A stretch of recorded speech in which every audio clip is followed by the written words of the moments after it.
Okay, everybody, this is my spoiler review of the series finale of Better Call Saul, Saul Gone.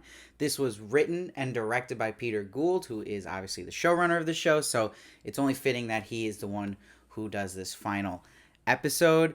And as you know with my reviews, I'm back and forth a lot about this show, where most of it I really enjoy, and some of it frustrates me. But this series finale for this show, I can confidently say, out of shows I've watched in my lifetime, this was my favorite series finale I've ever seen in a show. I thought this was absolutely a home run. And the reason I say that is because you felt while watching it that it's connecting all of the stories I believe we care about the most with this show, and character that we care about the most, especially with Saul and with Kim.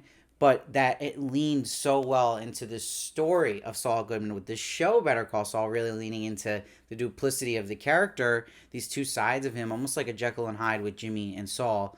But it had those moments drizzled in here that were so important to remind you of things from earlier seasons, especially his relationship with Chuck. If there was one thing I really wanted this finale to address, it was that.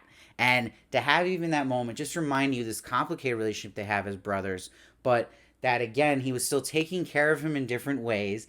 Chuck treated him horribly, but Jimmy would always go too far in his way of revenge, right? And that this character of Jimmy McGill that we saw through this show was never admitting what he was doing wrong. And when he would be in that Saul mode, it was like him pushing down the Jimmy. That's that good side of Jimmy we know, and that there always was in this show that part of him that was a better guy, and that it would change, and we'd see again.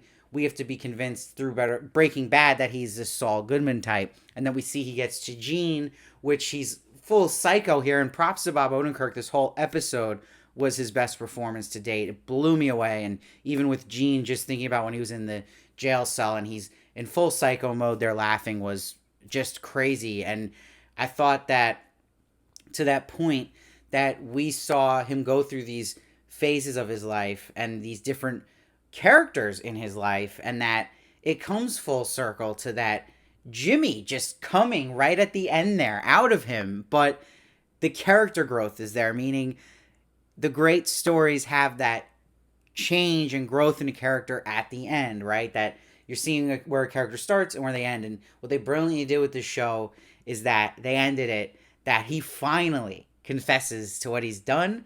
He's changed that flaw that was centrally in his character of Jimmy, which made him Saul, right? And that he does the right thing in the end, and that he actually confesses and does good for Kim. So it also, in that sense, having Kim there honors also the love story that's in this show, and that he chose that over the greed. And they were constantly remind you that greed in his character, just from having this episode open with him talking to Mike about if he had a time machine, that he was only concerned about money, and that wasn't the character we saw at the end here with Jimmy McGill doing this confession, and where he had to prove to himself one more time in this episode in total Saul fashion that he could outplay this other lawyer, get him down to 7 years, get him in a nice prison. He just needed that. That was like the ego moment for him. And also, I love they brought back, Hank's wife, Marie here, Betsy Brandt, the actress. That was the perfect character to justify to have in that scene.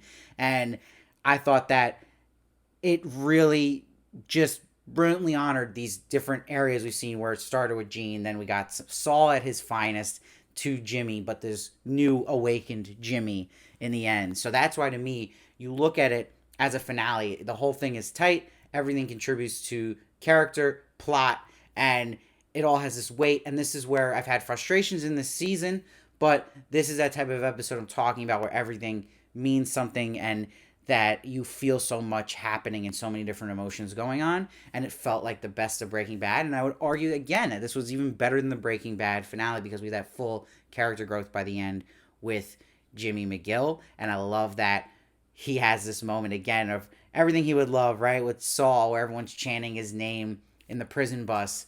But we know now it's a different effect for him. For him telling that guy he wants to be called Jimmy McGill, but it's still, always going to be a part of him that he likes that. He likes to hear that name.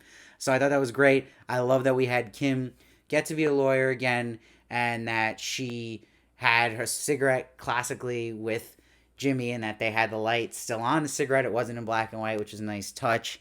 And I thought it really was great that Kim got that moment to watch Jimmy make this speech and get closure there. And she was always that character that was constantly trying to get him to kind of address things with Chuck and stuff that was going on that he suppressed, right?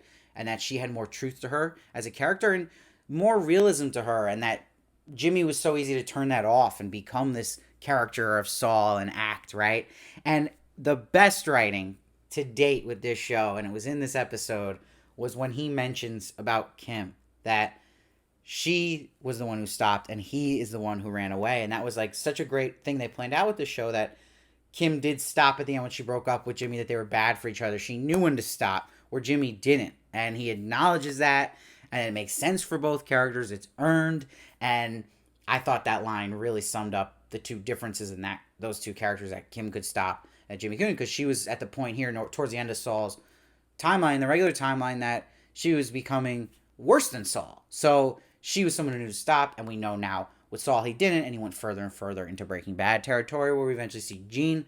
And I can go on and on about this episode, but this is my first reaction just watching it live like you guys, and I was blown away. I'm giving this episode a 10. I think that it is something that I can always admit, if I'm hard on a show, if I like an episode, don't like it, I'm going to be as honest as possible with no bias here. This was a 10 for me. I loved it. I absolutely freaking loved it. And I might even do another video just talking about this whole season as a whole. But it's obviously going to bring up this season for me as a whole. And I think that for the show as a whole, I still would take Breaking Bad over Better Call Saul any day. I think the flaw of Better Call Saul is that it always gives you, like I said, Vince and Peter, they always deliver. Always give you these masterpiece episodes. But I do wish just it was through the timeline of Better Call Saul, this whole show, it was just more tighter. There was more sync between two storylines with Mike and Gus and Saul, and that it felt like two different shows happening at once. And that's where the disappointment in the show overall came for me. And that there would just be too many montages of scams and dragging things out. Like, you always still felt padding. There was clearly padding in this season. I do not care. You do not need to have 50 minutes of a Cinnabon scam to get the point across. So that's clearly there in this show. And that's where that would be flaws for Better Call Saul. It's not perfect. It's not going to be, my favorite show of all time, or even maybe in the top 10. I wouldn't even put it there. But I will say my biggest thing I give it to is, again, great acting all around, great writing, directing, but I'll give it its top compliment is that it's the best series finale I've ever seen. I'd love to hear your guys' thoughts if you think there's a better one. I am saying that having not watched 6 Feet Under, I hear that's an incredible finale, so please keep that in mind. But this, to me, is the best finale I've ever seen in a show, series finale.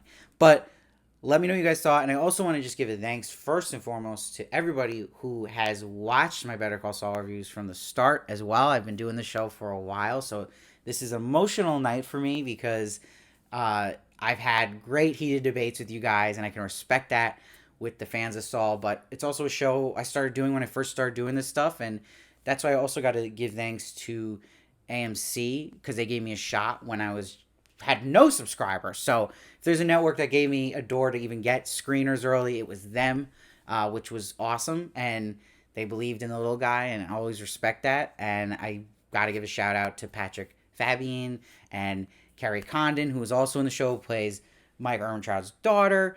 They were the first two that did interviews for me for this show in particular, and did that to lead to Michael Mando, who plays Nacho, which was amazing interviews I do with him, Tony Dalton, Ray Seehorn. To be able to talk to these people was a dream come true.